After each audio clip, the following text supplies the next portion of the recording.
Saudara-saudara, konsep makan bergizi gratis ini konsepnya adalah sangat sederhana. Bahwa kenyataan kita menemukan bahwa sebagian dari anak-anak kita tiap pagi berangkat ke sekolah tidak makan pagi, bahkan di rumahnya jarang makan yang bergizi, dan hal ini telah menimbulkan sesuatu keadaan di mana hampir 1/5, bahkan sebetulnya kalau perasaan saya mendekati 1/4, 25%. Dan ada bagian-bagian negara kita yang lebih dari 20%, mendekati 30%. Anak-anak kita kurang gizi. Yang terjadi adalah apa yang disebut stunting. Sel otak kurang berkembang, sel otot kurang berkembang, sel otak, otot, dan tulang kurang berkembang. Artinya, satu, dia tidak akan berkembang sesuai potensi dia sebagai manusia normal. Berarti kemampuan dia di bawah normal. Berarti yang kita menemukan dia kadang-kadang untuk lulus SD saja susah. Bahkan mungkin dia tidak bisa mengganti pekerjaan bapaknya sebagai petani, sebagai buruh harian, atau sebagai nelayan. Karena nelayan, buruh, petani butuh kekuatan fisik. Bagaimana dia mau punya kekuatan fisik kalau dia gizinya kurang? Dan ini saya temukan langsung pada saat saya keliling kampung-kampung waktu saya kampanye untuk jadi presiden. Alhamdulillah saya pernah kampanye 5 kali.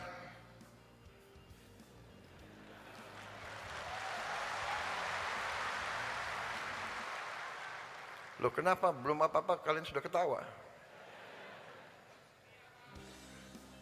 5 kali, saya kalah 4 kali. Kalian ketawa. Ini orang Indonesia ini. Kalah itu sedih. Kalau sedih. Kalah sedih. Tapi bukan kalahnya. Kalah tapi karena tugas suci untuk bangsa dan negara belum selesai, kita tidak menyerah kepada kekalahan.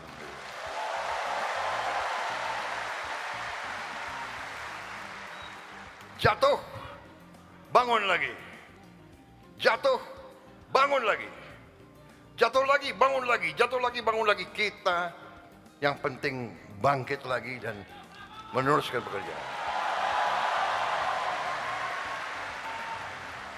Inilah saya tadi katakan ada kesamaan dengan saudara Tony Robbins ini, ya kan? Jadi saudara-saudara, saya ucapkan terima kasih. Tapi saya juga sebetulnya hari ini, saat ini, sebetulnya saya sedih. Saya tidak bisa tutupi bahwa saya dalam keadaan sedih. Karena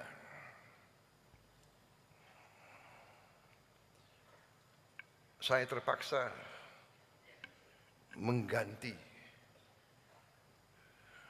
orang-orang yang sebenarnya saya sayangi. Orang yang saya percaya. Orang yang saya berikan tugas untuk negara yang sangat berat. Saya tidak mau banyak komentar karena mereka-mereka ini menghadapi masalah penyelidikan hukum. Karena itu saya tidak boleh banyak komentar, nanti seolah saya mempengaruhi. Tapi yang jelas, mengganti mereka itu tidak ringan bagi saya. Tapi saya ingat kata-kata almarhum ayahanda saya, Profesor Sumitro, pernah mengatakan kepada saya, Prabowo, kalau suatu saat kau dalam keadaan bingung atau keadaan ragu-ragu, ingat, berpihaklah selalu kepada rakyatmu.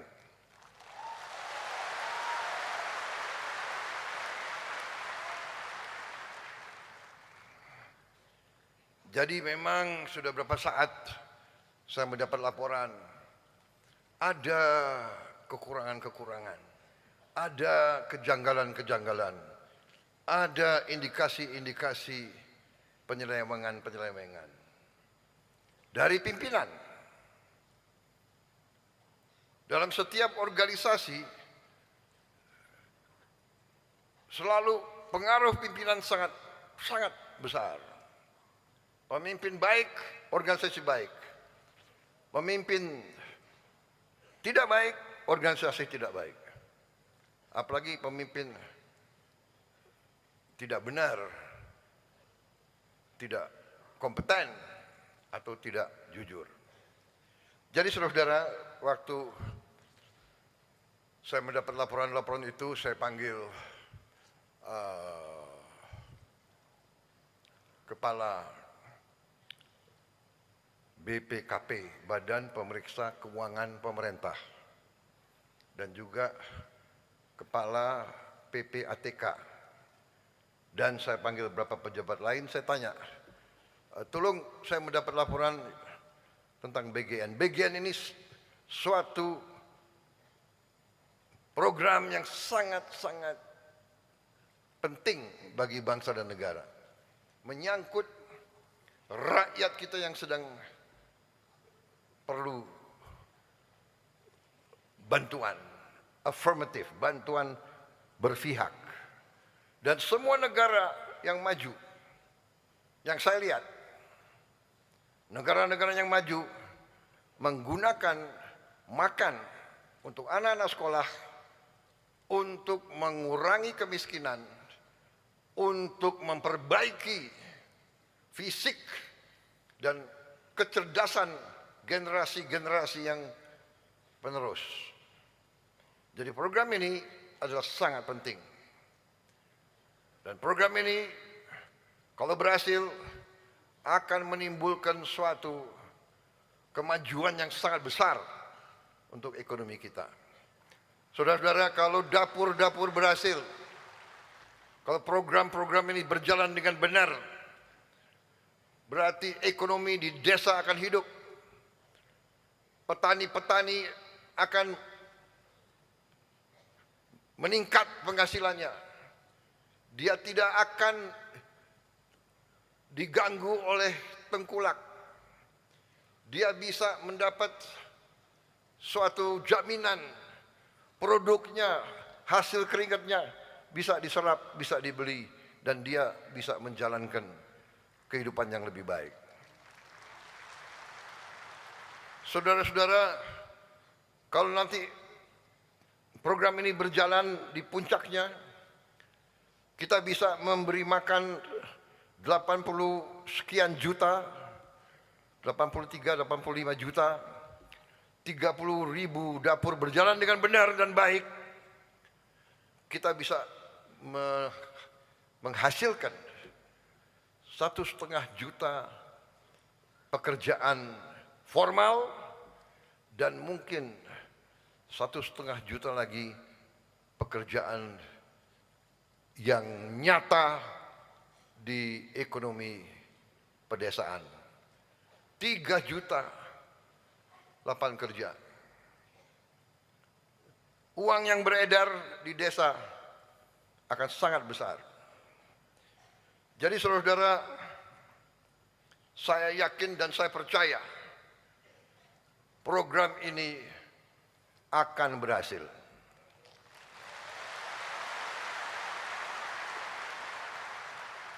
Dan saudara-saudara adalah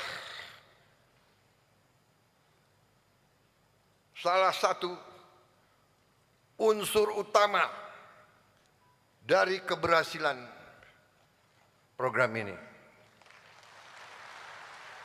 Saudara-saudara yang telah kita rekrut, saudara-saudara yang kita telah didik, SPPI, Sarjana Penggerak Pembangunan Indonesia. Kita telah mendidik saudara, merekrut saudara, menggembleng saudara, menanam nilai-nilai cinta tanah air, nilai-nilai pengabdian kepada negara dan bangsa, dan diberi tugas untuk memimpin dan memanage dapur-dapur tersebut. Juga di sini tadi dilaporkan ke saya 5.000 mitra. Coba angkat tangan mitra-mitra. Angkat tangan mitra-mitra.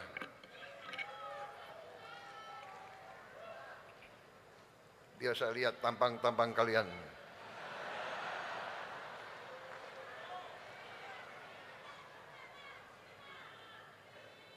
Angkat tangan mitra yang yakin dia mitra yang baik. Angkat tangan.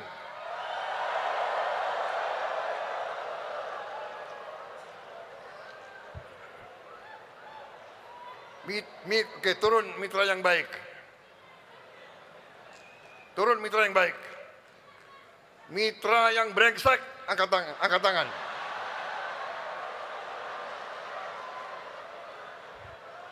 Mitra yang brengsek, angkat tangan.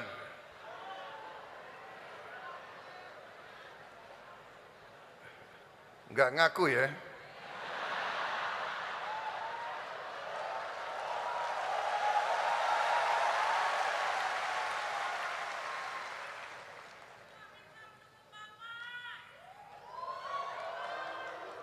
Saudara-saudara, kalaupun saudara mitra yang brengsek tapi tidak mau ngaku, saya beri kesempatan. Kembalilah ke jalan yang benar.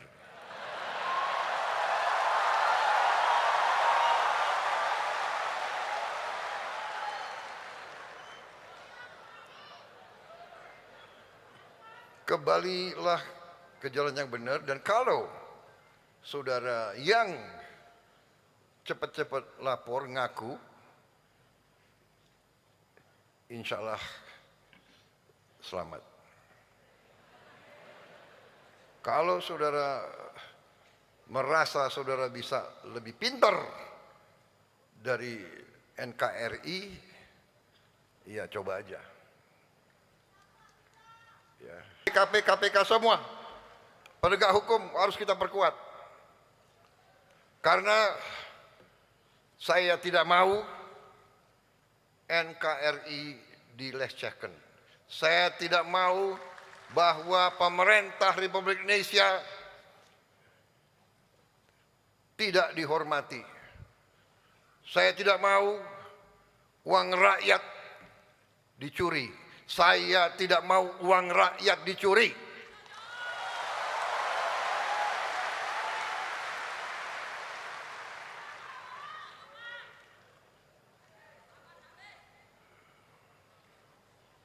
Dan tidak ada pengecualian.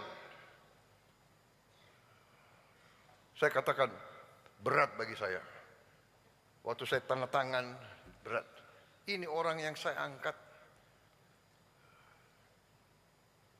Ini orang saya kasih bintang, saya kasih pangkat.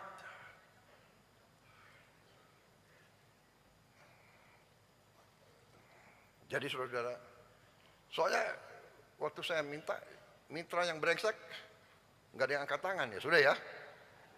Gue udah warning lo ya.